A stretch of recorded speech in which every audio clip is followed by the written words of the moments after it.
الحمد لله نحمده ونستعينه ونستغفره ونؤمن به ونتوكل عليه ونعوذ بالله من شرور أنفسنا ومن سيئات أعمالنا من يهده الله فلا مضل له ومن يضلله فلا هادي له ونشهد أن لا إله إلا الله وحده لا شريك له ونشهد أن سيدنا إيماننا قدوتنا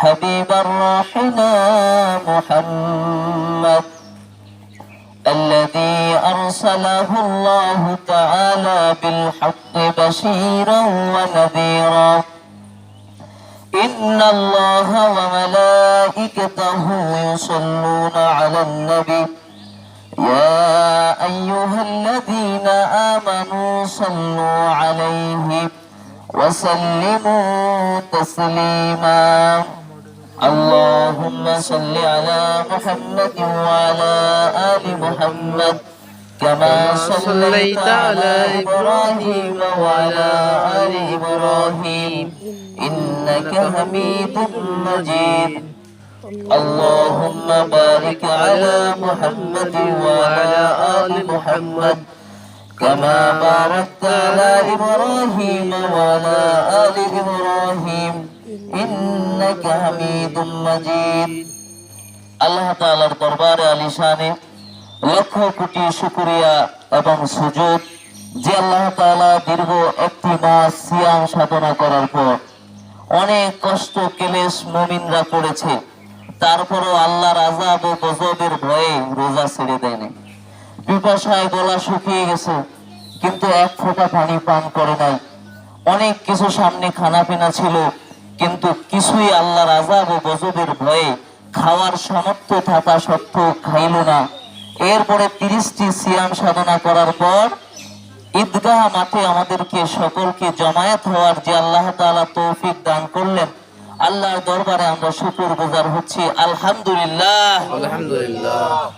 আল্লাহ তাআলা আমাদেরকে যে নিয়ামত দিলেন এবং আমাদেরকে যে হায়াতের মতো দৌলত আল্লাহ তাআলা দিলেন, এজন্য আমরা আবার শুকরতান আদায় করছি। আলহামদুলিল্লাহ আলহামদুলিল্লাহ। তো আজকে আমি আনকমন একটি বিষয় নিয়ে কথা বলবো, যেই বিষয় হয়তো আপনারা কখনোই ইতিপূর্বে আলোচনা শুনেন নাই। অ্যাজ ইউজুয়াল অনেক বিষয়ে আলোচনা করা হয় কিন্তু গবেষণা ধর্মী ব্যতিক্রম ধর্মী অনেক আলোচনা এখন আমরা শুনতে পারি না। এখনো অনেক কিছু আমাদের জানার এখনো বাকি আছে।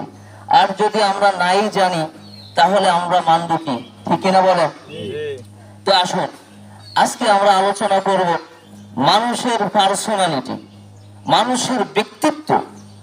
একটা মানুষ সে ইচ্ছে করলি, মানুষের ঘরে জন্মগ্রহণ করলি, সে কিন্তু মানুষ হয়ে যায়। একটা ছাগলের পেটে যদি মানুষ ছাগলের পেট থেকে এটা অটোমেটিক বের হলে এটা ছাগল, গরুর পেট থেকে বের হলে গরু। কিন্তু একটা মানুষের পেট থেকে বের হলে এটা যে মানুষ এটা আপনি বলতে পারবেন না। কখন মানুষ হবে?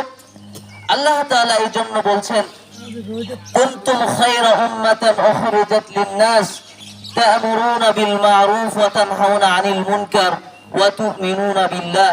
হে হাবিব, আপনি আপনার উম্মতদেরকে জানিয়ে দেন কুনতুম, তোমরা খায়রা উম্মাতান, কুনতুম খায়রা উম্মাতান, তোমাদেরকে সর্বোত্তম উম্মত করে সর্বোত্তম জাতি করে সৃষ্টি করা হয়েছে। কেন? তা'মুরুনা বিল মা'রুফ, মানুষকে তোমরা ভালো কাজের আদেশ দিবে, ভালো কাজের আদেশ দিবে, এবং ওয়া তানহাউনা আনিল মুনকার, মানুষদেরকে মন্দ কাজ থেকে নিষেধ করবে। এবার আসুন, মানুষের পার্সোনালিটি যে নির্ধারিত হয়, মানুষের যে একটা পার্সোনালিটি আছে, তা আপনি যদি নিজে পার্সোনালিটি সম্পূর্ণ মানুষ না হন তাহলে আরেকজনকে খারাপ কাজ থেকে বাধা কিভাবে দিবেন? ঠিক কিনা বলেন? আরেকজন মানুষকে আপনি খারাপ কাজ থেকে বাধা কিভাবে দিবেন যদি আপনি নিজেই অন্যায়কারী হন? কথা বুঝছেন কিনা?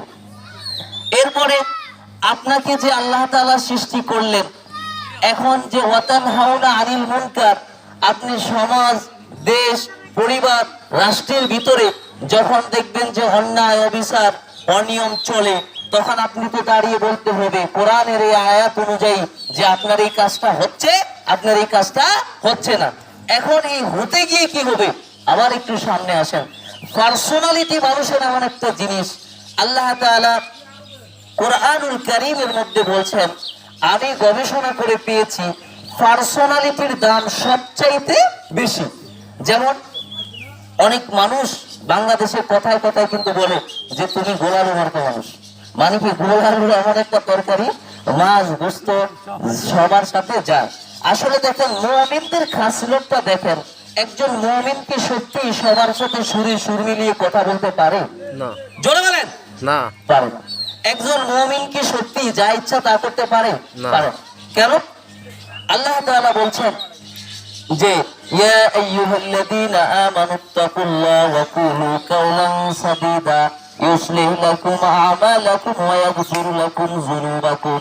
হে ঈমানদারগণ, তোমরা আল্লাহকে ভয় করো এবং তোমরা মানুষের সাথে উত্তম আচরণ করো। সুবহানাল্লাহ। তাহলে আপনি যদি নিজে পার্সোনালিটি সম্পন্ন মানুষ না হন, তাহলে আপনি মানুষের সাথে উত্তম আচরণ কি করবেন? কথা বুঝছেন কিনা? এরপরে আসুন, পার্সোনালিটি মানুষের এমন একটা জিনিস, একজন পার্সোনালিটি সম্পন্ন মানুষ, ব্যক্তিত্ব সম্পন্ন মানুষ যা ইচ্ছা তা করতে পারে না, যার তার সাথে মিশতে পারে না, যে কোনো কথা সায় দিতে পারে না, তারা অটল থাকে, দৃঢ় থাকে। কথা আমার বুঝেন কিনা? যারা এখনো ওদিকে দিক দাঁড়ায় আছেন বসেন, তো এখন দৃঢ় যে থাকে, দেখেন আল্লাহ তাআলা কালামে হাকিমের মধ্যে বলছেন আফালা ইয়ানজুরুনা ইলাল ইবলি কাইফা খুলিকাত। এখানে আফালা ইয়ানজুরুনা, তোমাদের কি হলো? তোমরা ইয়ানজুরুনা, তোমরা দৃষ্টি দিচ্ছ না, কাইফা খুলিকাত, কিভাবে উটকে সৃষ্টি করা হয়েছে। আফালা ইয়ানজুরুনা ইলাল ইবলি কাইফা খুলিকাত, তোমাদের কি হয়েছে? তোমরা দেখো না যে উটকে কিভাবে সৃষ্টি করা হয়েছে। এখন বিষয়টা হচ্ছে, কেন আল্লাহ তাআলা উটের কথা বললেন? আল্লাহ তাআলার সৃষ্টি জগতের মধ্যে তো ছাগল আছে, ভেড়া আছে, দুম্বা আছে, গরু আছে, ঠিক না? আলোচনা কি বোঝা যায়? আচ্ছা, তাহলে উটের কথা আল্লাহ তাআলা কেন বললেন? উটের কথাটা আল্লাহ তাআলা কেন বললেন? এ সালাউদ্দিন ভাই এদিকে তখন, আমার দিকে তখন। উটের কথাটা আল্লাহ তাআলা কেন বললেন? ছাগল আছে না, গরু আছে না? আফালা, তোমাদের কি হলো? ইয়ানজুরুনা, কেন তাকাচ্ছ না? ইলাল, দিকে, ইবিলি, উটের, কাইফা খুলিকাত, কিভাবে উটকে সৃষ্টি করা হয়েছে এটার দিকে তোমরা কেন তাকাও না? এটার ভিতরে আল্লাহ তাআলা বলতে পারলেন না তোমাদের কি হলো ছাগলের দিকে কেন তাকাও না? ছাগল একটা প্রাণী। তোমাদের কি হলো গরুর দিকে কেন তোমরা তাকাও না? আমার চোখের দিকে তাকায় ফেল। আলোচনা প্রথম বুঝতে চোখ দিয়ে, চোখের ভাষায়, এরপরে কান দিয়ে ঢুকে ব্রেনে যাবো, ব্রেনের তো অন্তরে সেটিং হইব। এদিকে দিকে ভ্রমণের মতো চোখ লাফালাফি করলে আলোচনা বুঝবে না, এদিকে তাকায় ফেল। এখন বিষয়টা হচ্ছে কি, আল্লাহ তাআলা কেন বললেন যে তোমাদের কি হলো, তোমরা উটের প্রতি লক্ষ্য করো না? এই আয়াত দিয়ে মুফাসসিরিনে কেরাম ব্যাখ্যা করেন যে আল্লাহ তাআলা উটের কথা এখানে কেন বললেন? হাজারো সৃষ্টি জীবের মধ্যে হাজার লক্ষ কোটি প্রাণী আছে। আজকে তো ইমাম সাহেবের দায়িত্ব, হ্যাঁ আমারে পায়ে আমারে বসে দিয়ে নিশ্চয় বসে গেছে, এটা হ্যাঁ দোষ। আমারে যেহেতু বসাইছে আমি কিছু কথা বলি, ঠিক কিনা বলবো?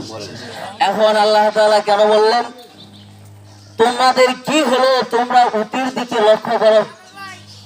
এই উটের ভিতরে আমরা তাফসীরে গবেষণা করে পেয়েছি, উটের ভিতরে দুইটা খাসিলত আছে, দুইটা বৈশিষ্ট্য আছে। কয়টা? আরো বড় দুইটা। এক নম্বর, পার্সোনালিটি সম্পন্ন মানুষ, যে কারো সাথে সুরে সুর মিলাইতে পারে না, যে কারো সাথে কাঁধে কাঁধ মিলাইতে পারে না, যে কারো কথায় শ্বাস দিতে পারে না। বাংলা কথায় হলো যে কারো সাথে চাটুকারিতা করতে পারে না।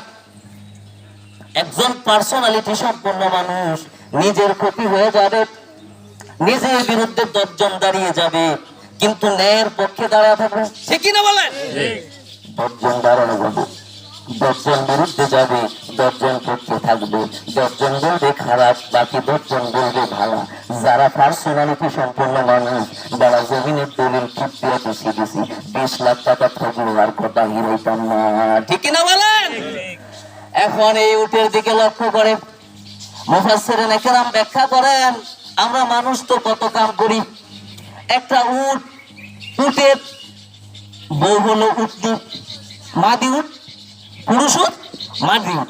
এই উটের কাহিনীটা দেখেন, একটা উট কিন্তু যদি মালিক তার জোড়া মিলিয়ে দেয়, মালিক এই পুরুষ উটটার সাথে আরেকটা মাদি উট যদি মিলিয়ে দেয়, সারা জীবন ওই মাদি উটটা বাচ্চা থাকতে আরেকটা উটের উটনির দিকে, আরেকটা মাদি উটের দিকে সে তাকাবেই না। সুবহানাল্লাহ বলেন। কি উটের থেকে শিক্ষা নেওয়ার আছে নাকি? জোরে বলেন, উটের থেকে শিক্ষা নেওয়ার আছে না?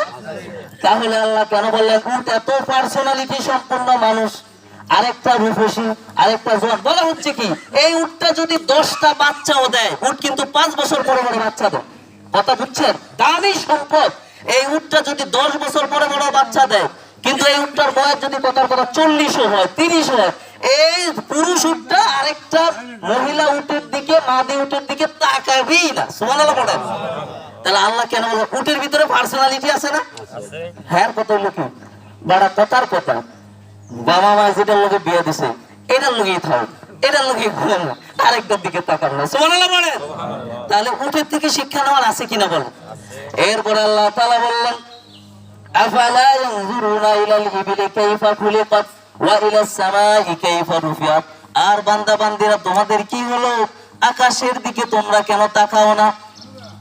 আকাশটা যে আল্লাহ তাআলা বললেন বেগাইরি আমাদিন, এমন বিশাল আকাশ, এখান থেকে আপনি পাকিস্তানে যান আকাশটা সেম, এখান থেকে লন্ডনে যান আকাশটা সেম, ভারতে যান, দিল্লিতে যান, আমেরিকাতে যান, ফ্রান্সে যান, জার্মানি যান, আকাশটা ঠিক। একটা খুঁটি আছে না? একটা খুঁটি আছে? সুবহানাল্লাহ বলবেন না? একটা খুঁটি নাই, একটা কিচ্ছু নাই। আল্লাহ বুঝাচ্ছেন ওয়া ইলাস সামাই কাইফা রুফিআত, এই বিশাল আকাশ যে তোমরা দেখো, তোমরা কি লক্ষ্য করেছো নাকি? তোমরা সামান্য একটা খুঁটা উপর দিকে ছেড়ে দাও, খুঁটাটা নিচে পড়ে আসে, ঠিক কিনা বলেন? উপর থেকে একটা পাতা ছেড়ে দাও, পাতাটা গোড়াতে গোড়াতে নিচে পড়ে যায়।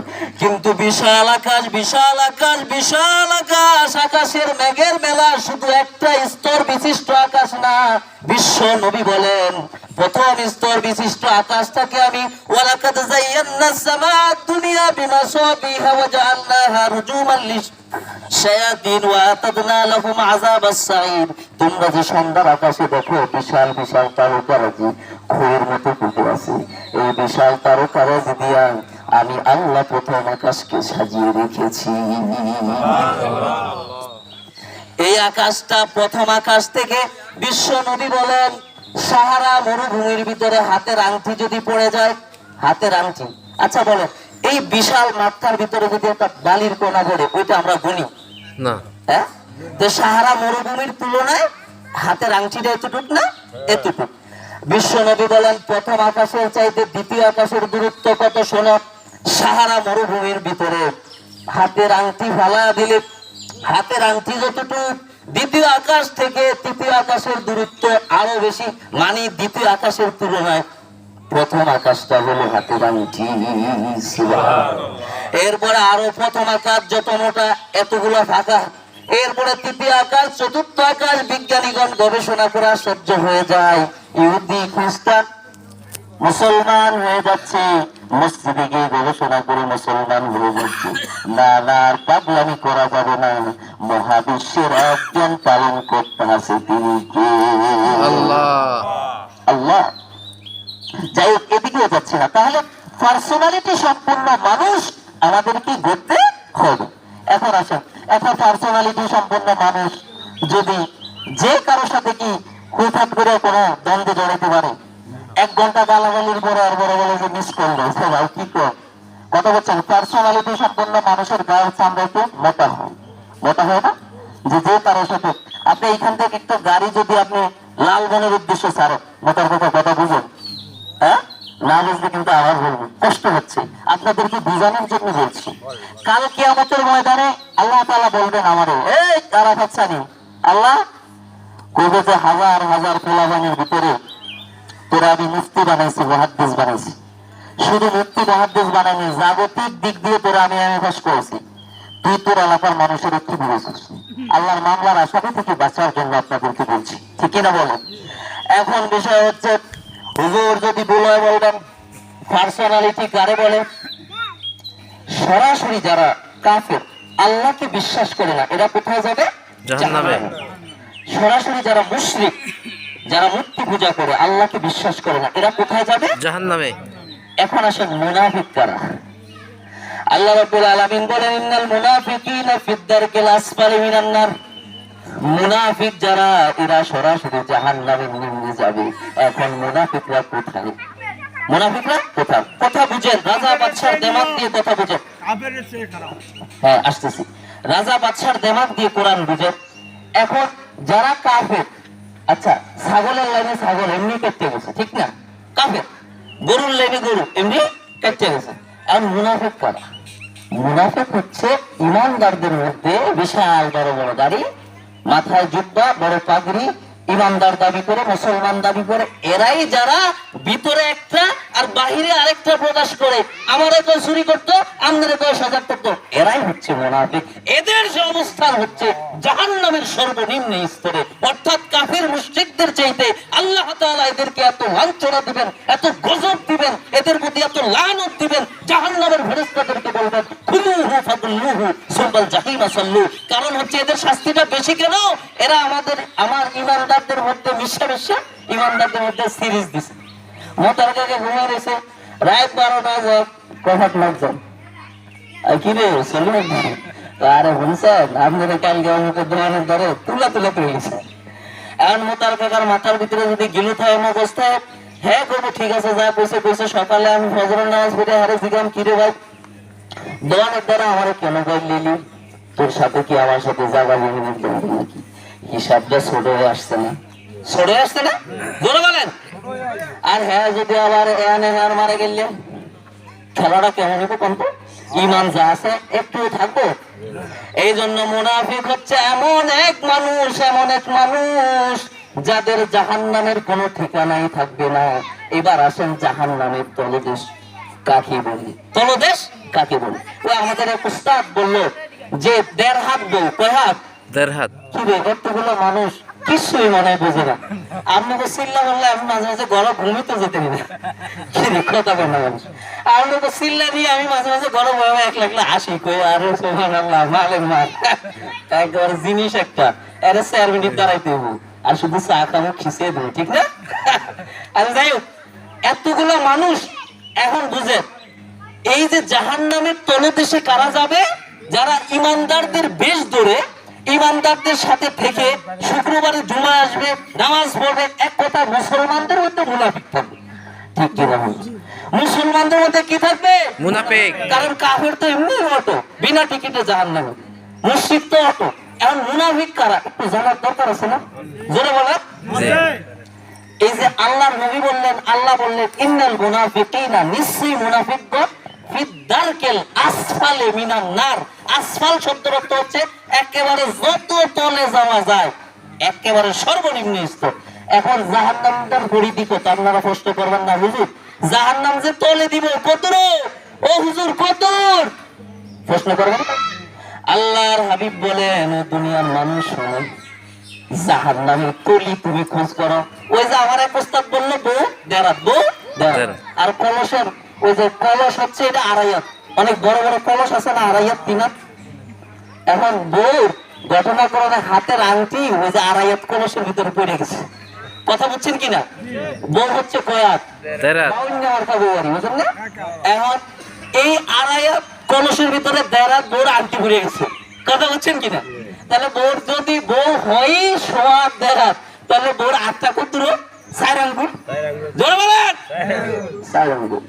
এখন এই কলসের মধ্যে শ্বশুর শাশুড়ি দুইজন বলেছে, বৌমা কলসের মধ্যে আংটি পড়ছে, সমস্যা নাই, একটু খোঁজ খবর লাগায় না, পাইবা। এখন হেপি হাত দিলে সর্বোচ্চ কত যায়? কথা কেন হেপি যায় কত? 4 আঙ্গুল। এখন বউ কয়, শ্বশুর শাশুড়ির বউ কয়, আম্মা কলসের তুলি নেই। কথা কনা পাবলিক কথা কনা, কিরে ভাই আমি তো ঢাকা বয়ান করতেছি না, আমার এলাকার মানুষ, বাপ চাচা দুতু খালু মোতারিয়া দু হারিফ কাকা সবাই আমার চিনি। এখন আপনাদের লোকের রসমস্য করে না বুঝলে তো বুঝবেন না। আমি তো ঢাকা হলে আলাদা বাপ বলবি না, এখন তো এখন তো আপনাদের লোক বিশ্বাস দিতে, কথা বুঝছেন নাকি না? আচ্ছা মোতার ভাড়া কর, কলসের তলি কি আছে? আছে। কথা কলসে তলি আছে, বউ জায়গা মতো বুঝতে পারে না, ঠিক কিনা বলে? জি। বউ এখন শ্বশুরা গট্টর করে হাত দিয়ে আংটি বাই করে লাইছে, কি গো আব্বা আসল খবর তো রাখার না, আমার বউ হয়েছে ধরা, হ্যার হাত হচ্ছে শ্বশুর বলে আসলে আমার এমন, আমি ব্যাকল, আমার তো রাষ্ট্রের খবর নাই, কলসের তলির জায়গায় কলস পুরে রয়েছে, আমার বউ রাখতে সড়ক, ঠিক কিনা? এখন বিশ্বনবী বলেন জাহান্নামটা কত নিচে, আসফালি মিনান্নার, কালাম কথা বুঝেন? আসফালে মিনান্নার, আসফাল মানে সর্বনিম্ন, যত নিচে যাওয়া যায় সর্বনিম্ন, আসফালে মিনান্নার। এখন বিশ্বনবী বলেন একটা মানুষের উপর থেকে যদি একটা পাথর ছেড়ে দেওয়া হয়, মনে করেন একটা গর্ত, উপর থেকে যদি একটা পাথর ছেড়ে দেওয়া হয়, তাহলে এই পাথরটা 70,000 বছর পরে গিয়ে যেখানে ঠেকবে, এটা হচ্ছে জাহান্নামের তলদেশ, জোরে বলেন নাউজুবিল্লাহ। এখন এখান থেকে একটা চাক উপরে মারেন, এটা উপরে উঠতে যত বেশি, নামতে তত আরো বেশি নামে, আরো বেশি নামে না? তাহলে উপর থেকে যদি একটা পাথর ছেড়ে দেওয়া হয়, এটা 70,000 বছর পরে গিয়ে যেখানে থেকে, ওইটা হচ্ছে জাহান্নামের তলদেশ, জোরে বলেন নাউজুবিল্লাহ। এই মিয়া, হ্যাঁ, এখন বিষয় হচ্ছে এই মুনাফিক থেকে আপনি যখন নেফাকি থেকে বাঁচতে পারবেন, এই নেফাকিটা হয় কোথায় দিয়ে? আল্লাহর নবী বলেন দুইটা জিনিসের জিম্মাদারি যদি তোমরা নিতে পারো, কয়টা? দুইটা। আরো জোরে, দুইটা। এক নাম্বার হচ্ছে ফাহমুন লিসানুন, দুইটা জিনিসের জিম্মাদারি যদি তোমরা নিতে পারো, আমি রাহমাতাল লিল আলামিন তোমাদেরকে সঙ্গে নিয়ে জান্নাতের মধ্যে ঢুকবো। এই দুইটা জিনিস কি? এই দুই ঠোঁটের মধ্যখান জিহ্বা আর দুই উরুর মধ্যখান, বাইনা রিজলাইহি শব্দ ব্যবহার করা হচ্ছে। হুজুর ঠিক আছে, আমি তো ভুলাবেন পড়ার কম বেশ। এই রিজলাইহি মানে হচ্ছে দুই উরুর মধ্যবর্তী জায়গা লজ্জাস্থান, আর এই দুই ঠোঁটের মধ্যবর্তী জায়গা জিহ্বা, এই দুইটা দিয়ে যত পাপ হয়, গবেষণা করছেন? পাপ হয় কি দিয়ে? মুখ দিয়ে আর লজ্জাস্থান দিয়ে, মুখ দিয়ে লজ্জাস্থান। আল্লাহ নবী বললেন এই দুইটা জিনিসের হেফাজত যারা করতে পারবে, তাদের জন্য আমি রাসূলুল্লাহ সাল্লাল্লাহু আলাইহি ওয়াসাল্লাম জান্নাতে ঢুকানোর জিম্মাদারি, আতমান লাহুল জান্নাহ, আমি তাদেরকে নিয়ে জান্নাতে ঢুকে যাব। সুবহানাল্লাহ। এখন এই দুইটা হেফাজত করবেন কেমন?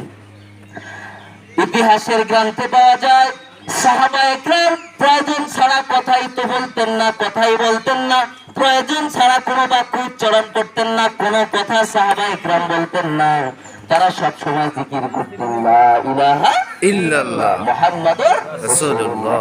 সাহাবায়ে কেরাম কোনো কথা বলতেন না। খলিফাতুল মুসলিমিন আবু বকর রাদিয়াল্লাহু তাআলা আনহুকে একজন মানুষ এসে আল্লাহর হাবিবের সামনে আবু বকরকে গালিগালাজ করতে শুরু করলো, আবু বকরকে অপমান করতে শুরু করলো।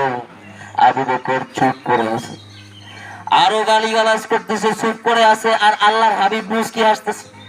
এখন বুঝেন, একজন যদি পরিচিত মানুষের সাথে আরেকজন অপরিচিত মানুষ এসে গালিগালাজ করে, দুইজন মানুষের মাঝে একজন যদি মুস্কি হাসে, যাকে গালিগালাজ করে তার মেজাজটা আরো খিটখিটে হয়ে যায় না, খারাপ হয়ে যায় না? কিরে আমারে খেলিয়ে দিয়েছে আর তুই পিড়ে আসতেছিস, আর আমরা তোকে আমি ঝুড়ি বান্ধি, হ্যাঁ তুই এসেছিস আমার আত্মীয়, ওই আমারে খেলিয়ে আর ওরে কোবাইলে ভাড়া এরকম করে না? দিন শেষে এই যে কিরামান কাতিবিনা ইয়ালামুনা মা তাফআলুন, দুইজন ফেরেশতা কিন্তু লিখতে আছে। এই মিয়া, রিজিক শুধু জায়গা জমি অর্থ সম্পদ না, রিজিক হচ্ছে শারীরিক সুস্থতা, সুবহানাল্লাহ। রিজিক হচ্ছে রাত্রে শুইলে শান্তির ঘুম, সুবহানাল্লাহ। রিজিক হচ্ছে যে সন্তান তার মা বাবার পা ধরে চুমা খায়, ওই সন্তান হচ্ছে আল্লাহর পক্ষ থেকে রিজিক, সুবহানাল্লাহ। যে সন্তান মানুষের মতো মানুষ হয়, ওটা রিজিক। ঢাকা শহরে দেখি কোটি কোটি শিল্পপতি, কোটিপতি, বাবাকে ছেলে মানে না, ছেলেকে বাবা মানে না, ঠিক কিনা বলেন? দেখেন না, মনে হয় দেখেন না, শান্তি আছে, মদ খায়, গাঞ্জা খায়। রিজিকের মানে হচ্ছে আপনি শান্তিতে রাতে ঘুমাতে পারেন, এটা আল্লাহর পক্ষ থেকে রিজিক, সুবহানাল্লাহ। এই জন্য আবু বকর রাদিয়াল্লাহু তাআলা আনহুকে যখন গালিগালাজ করলো, আল্লাহর নবী মুস্কি হাসতেছে, এরপরে আরো গালিগালাজ করতেছে, বিশ্ব নবী মুস্কি হাসতেছে। এরপরে আবু বকর একটু প্রতিবাদ গালাজ করছেন, কেন আমার সম্পর্কে বন্ধ বলছেন, কেন আমার অপরাধ কি? আল্লাহ নবী মুখখানা বেজার করছে, মুখখানা কি করছে? বেজার। আবু বকর রাদিয়াল্লাহু তাআলা আনহু জিজ্ঞাসা করলেন, ইয়া রাসূলুল্লাহ, ইয়া হাবিবাল্লাহ, বুঝলাম না, যখন ওই লোকটি আমাকে গালিগালাজ করছে আপনি আমার দিকে তাকিয়ে মুস্কি হাসি দিলেন, কথার কোনো প্রতিবাদ করেন নাই, আর আমি একটু শব্দ করলাম আপনি মুখখানা বেজার করে নিলেন। ইয়া রাসূলুল্লাহ, ইয়া হাবিবাল্লাহ, আমি বুঝলাম না। ইয়া রাসূলুল্লাহ, আল্লাহর নবী বললেন, আবু বকর শোনো, ও আবু বকর শোনো, আমরা তো ঈমানদার। আমরা কি ঈমানদার? আরো জোরে ঈমানদার। আবু বকর শোনো, জান্নাতের আশা করো, জান্নাত কামাই করবা, জাহান্নাম থেকে বাঁচবা। আবু বকর শোনো, তোমাকে যখন ওই লোকটি খামাখা তোমার বদনাম করছে, তোমাকে গালিগালাজ করছে, তোমার অপমান করছে, আমি রাসূলুল্লাহ দাঁড়ায়া দাঁড়ায়া দেখলাম তোমার পক্ষ থেকে একজন ফেরেশতা ওই লোকটার কথার জবাব দিয়া দিচ্ছে। এই জন্য কেউ গালি দিলে কর্ণপাত করবেন না, আরো সালাম দিবেন, বলবেন যে ভাই আসলে আমারই ভুল, ভাই আসলে কার ভুল? আরো জোরে আমারই ভুল। ওই জুলুম, কাল কিয়ামতের ময়দানে জুলুমটা একটা অন্ধকার আকার ধারণ করবে। জুলুমটা কি? জুলুম হচ্ছে যে যে সম্মান পাওয়ার যোগ্য, যাকে যেটা করা দরকার ওইটা না করাটাই জুলুম, ওইটা না করাটাই জুলুম। এখন আল্লাহ তাআলা আমাদেরকে কবুল করছে, আমরা এখানে বসি, যে কাউরে এখানে বসলে বসাই এটা অপমান করা হবে না, এটা জুলুম করা হবে না? বলো, একজন মানুষের টুপি মাথায় কোথা থাকে? মাথায়। এই টুপিটা যদি পায়ের কাছে রাখি, টুপির উপর বেইনসাফি করা হয় না? জুলুম করা হয় না? আব্বা আম্মাকে সম্মান করা দরকার, এটা ফরজ, আব্বা আম্মারা সম্মান করলে জুলুম করা হয় না? একজন মানুষ সমাজে ন্যায় বিচার পাওয়া তার অধিকার, ন্যায্য দায়িত্ব, এটা যদি যারা বিচার করে না অবিচার করে, কালকে কিয়ামতের ময়দানে এদের উপর আল্লাহর গজব, আল্লাহর লানত অবশ্যই অন্ধকার হিসেবে আসবে। নাউজুবিল্লাহ, নাউজুবিল্লাহ। এই জন্য আর সময় নিচ্ছি না। তাহলে পার্সোনালিটি কি বোঝা গেছে? যে যে কারো সাথে গোলালু মার্কা মানুষ হওয়া যাবে না, নীতি নৈতিকতা আদর্শ সম্পূর্ণ কথা বলতে হবে। এতে 10 জন বিরুদ্ধে যাক, আমার আব্বা বিরুদ্ধে যাক, আমার চাচা বিরুদ্ধে যাক, আমার খালা বিরুদ্ধে যাক, যে মনে চায় সে যাক, কারণ আমি মারা গেলে আমার আল্লাহ যদি আমার প্রতি সন্তুষ্ট থাকে, দুনিয়ার কোন রাজা বাদশার আমার দরকার নাই। আর আমি মারা গেলে আমার আল্লাহ যদি আমার প্রতি অসন্তুষ্ট থাকে, দুনিয়ার চেয়ারম্যান, মেম্বার, এমপি, মন্ত্রী সর্বোচ্চ আমার কবরের কাছে যায় 2টা ফুল দিবে। আমার কবরের ভিতরে কি চলবে তারা কি করবে? জোরে বলেন, তারা খবর রাখবে? রাখবে না। এই জন্য একটু নমনীয় হয়ে যান, পার্সোনালিটি সম্পূর্ণ মানুষ হন, যে কারো সুরের সাথে সুর মিলাবেন না, যে কারোর সাথে কর্ণপাত করবেন না, নিরেট কথা বলবেন, আল্লাহর জিকির করবেন। আপনারা কি এটা জানেন? এটা কি আপনারা জানেন? মানুষের সাথে সঠিক কথা বলা, উত্তম আচরণ করা, এটা যে ইবাদত, এটা আপনারা জানেন? আল্লাহ তাআলা বলছেন, অকুলু, তোমরা বলো, লিন্নাসি হুসনা, মানুষের সাথে উত্তম ভালো আচরণ করো। মানুষ তোমার সম্পর্কে খারাপ ধারণা করো, কয় মাস? 1 মাস করবে, 2 মাস, 6 মাস, 6 বছর করো, এর পরেও একটা সময় বুঝবে যে আমি যার বিরোধিতা করছি ওই লোকটা তো আসলে এই ধারার না। এই ধারার না। তাহলে আপনি কি করবেন? ধৈর্য ধারণের সওয়াব আল্লাহর পক্ষ থেকে পাবেন। আর আপনি যদি ধৈর্য ধারণ করেন, আপনার মর্যাদা কে বাড়িয়ে দিবেন? আল্লাহ। আরো জোরে আল্লাহ। এই জন্য ধৈর্য ধারণ করবেন, কথাবার্তা নিজেকে সংবরণ করে বলবেন, যার তার সাথে রাগারাগি পারাপারি করা যাবে না, বুঝে শুনে আচরণ করবেন। আল্লাহ তাআলা যে কথাগুলো আমি বললাম, তাহলে পার্সোনালিটি এমন একটা জিনিস, একটা পশু প্রাণীর কাছ থেকেও আমরা পার্সোনালিটি শিখতে পারি, ঠিক না বলেন? যে উট নিজের বউ ছাড়া আর কারোর সাথে থাকে না, ঠিক না বলেন? নিজের বউরই আদর করে, নিজের বউরই যত্ন করে, ওই বউরা মরলে আবার আরেকটা বিয়ে দিলে উট ওর সাথে থাকে, অন্য কোনো উট নিয়ে তার সাথে না বাইনা দিল এটার দিকে তাকায় না, ঠিক না বলেন? আল্লাহ তাআলা আমাদের সবাইকে যথোপযুক্ত ভাবে আমল করার তৌফিক দান করুন। আমিন। আল্লাহুম্মা আমিন। আর